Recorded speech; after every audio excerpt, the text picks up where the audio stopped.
Afolami.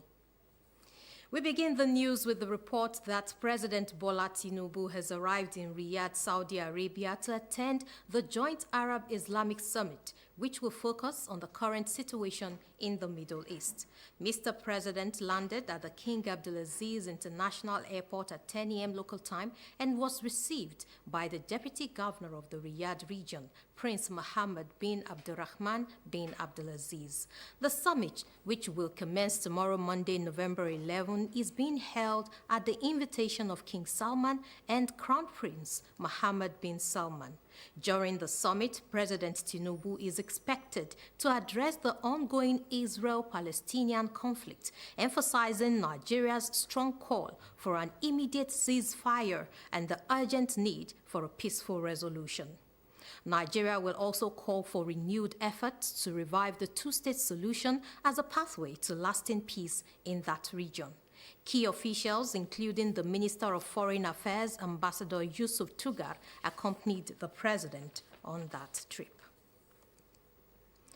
The Defense Headquarters says troops deployed for counter-terrorism operations have eliminated a total of 169 terrorists and arrested no fewer than 641 suspects in various theaters of operations.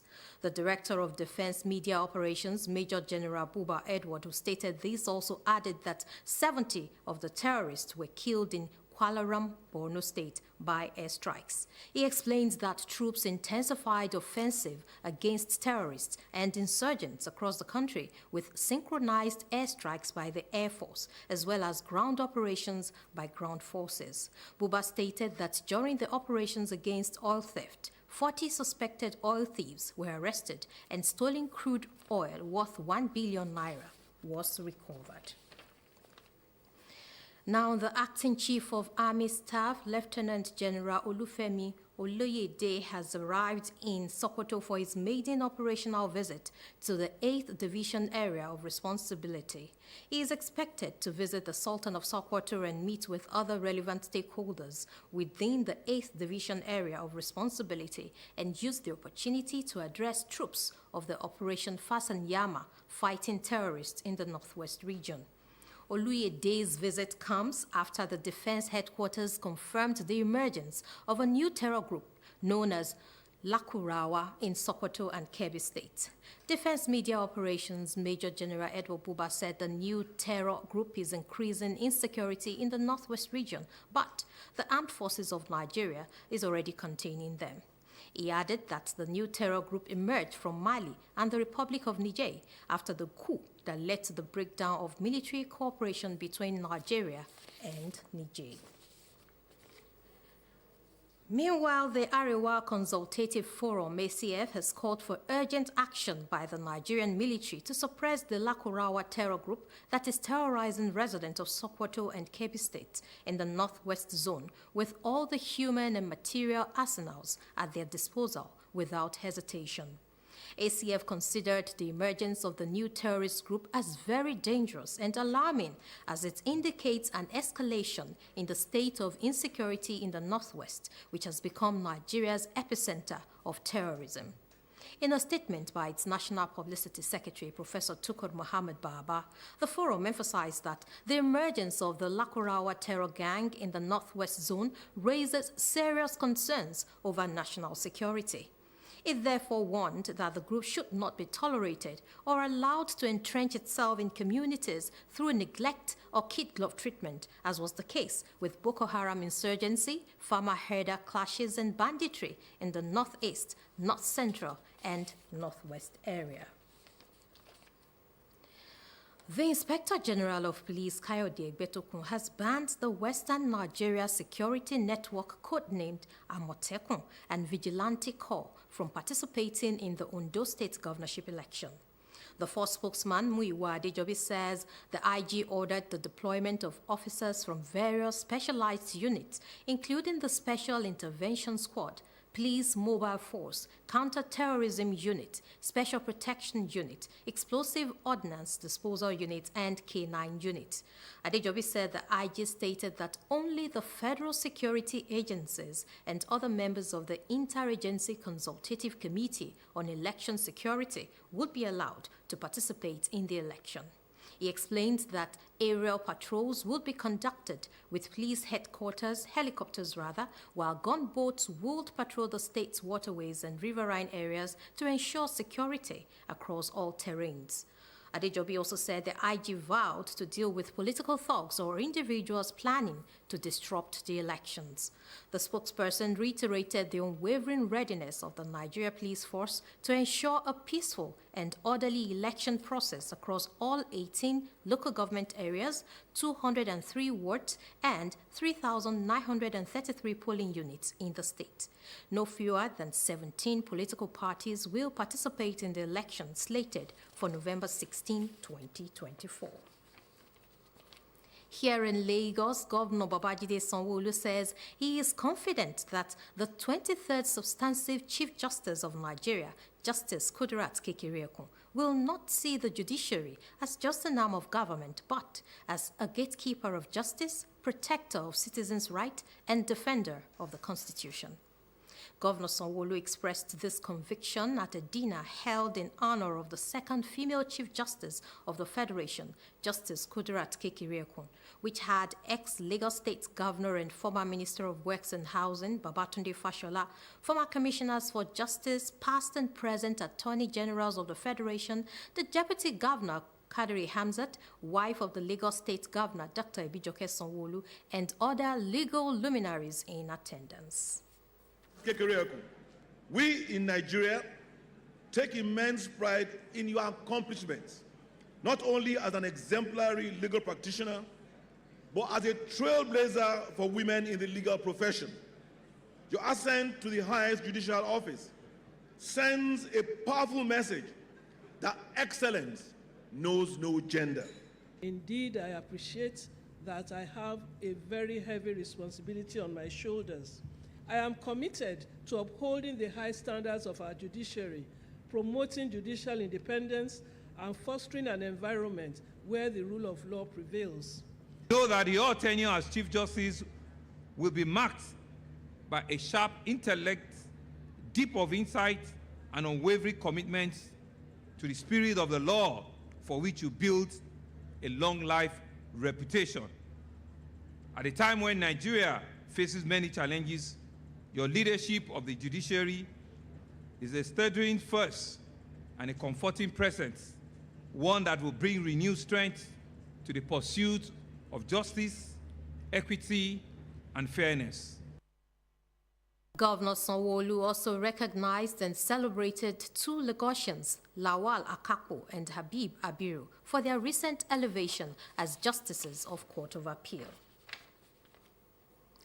The Tinkan Island Ports Command of the Nigeria Customs Service has announced a revenue generation of 1.046 trillion naira from January to November 2024. Comptroller of the command, Deran Nadi, while briefing newsmen, also announced the impoundment of illicit drugs worth 37 billion naira. We have details in this report. Speaking with journalists at a press briefing in Lagos, Controller of the Command, Controller Deran Nadi, says the revenue figure is unprecedented as it was the highest in the command's history. Nadi attributed the feat to recent innovations introduced by the service, including the Authorized Economic Operator Program, advanced ruling, as well as the time-release study. These innovations, it says, significantly enhanced trade facilitation and improved revenue collection. Command wishes to celebrate this milestone of collecting over 1 trillion as custom duty, being the first time this has been achieved in the history of Tinkan Island Port Command. I dedicate this achievement to the Comptroller General of Customs, Bashir Adewale Adeni, MFR. Nadi says the command also intercepted 16 containers of illicit substances, unregistered pharmaceutical products and other items discharged between May 17 and October 23, 2024. He said the drugs valued at 37 billion naira were imported into the country from India, United Kingdom and Canada. The drugs imported include codeine-based products numerous shipments of cough syrups with codeine, Bacardine, and codeine Bronclia, DSP with codeine for throat and chesty cough, 100 mils, 200 mils per carton. We also have tapentadol and carisoprodol, 420 cartons of Royal carisoprodol BP. We have benzohol tablets, cannabis indica. We are witnessing this mammoth quantity of illicit drugs beautifully taken out of illicit circulation through the combination of effort of sister agencies. NAFDAC and Nigeria is on ML3, what we call ML3. There is the world drug regulator. So we are working towards going level 4, which is the final. That once we get that level 4, every pharmaceutical products from Nigeria can go to anywhere in the world. As the Yuletide season approaches, the Tin Can Customs Board will assure stakeholders that the command will partner with those who are compliant to ensure that there are no delays in their cargo delivery. Governor Babajide Sanwo-Olu has assured business owners of building a digital-first Lagos economy by supporting startups and technology innovations.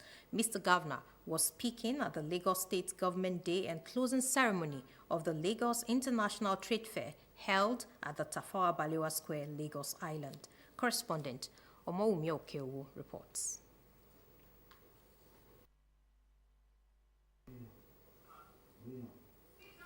We'll bring you that report later. In line with Governor Babajide Sanwo-Olu's agenda of supporting business growth, Lagos Television played an active role at the Lagos International Trade Fair. The foremost broadcasting station was on ground for the 10 days, providing a platform for about 50 businesses to reach a wider audience. For many of the businesses, the exposure on Lagos Television had a significant impact, helping them connect with targeted consumers across the states. With its reach extending to over 20 million residents of Lagos and surrounding areas, Lagos Television remains a valuable platform for showcasing and promoting local and international businesses. In sports, the highly anticipated Pan-African Title Belt Championship pitched together amateur boxers from Nigeria, Togo, and Republic of Benin. The international event, which showcased the best boxers from participating countries, generated huge excitement, with organizers demonstrating their commitment to the growth of the sport on the continent. We have details in Taiwo Zainaramo's report. We'll bring you that report later. And moving on to the foreign scene now, Russia and Ukraine have carried out their biggest drone attacks against each other since the start of the war. Russia's defense ministry said it intercepted 70 Ukrainian drones over 6 regions, including some approaching Moscow, which forced flights to be diverted from 3 of the capital's major airports. Ukraine's Air Force said Russia launched 145 drones towards all parts of the country, with most shot down. The attacks come amid expectations that U.S. President-elect Donald Trump may put pressure on both sides to end the conflict. Ukraine's attempted strike on Moscow was reportedly its largest attack on the capital since the war began and was described as massive by the region's governor. And that's it on the news. For more news, connect with Lagos Television on these social media platforms.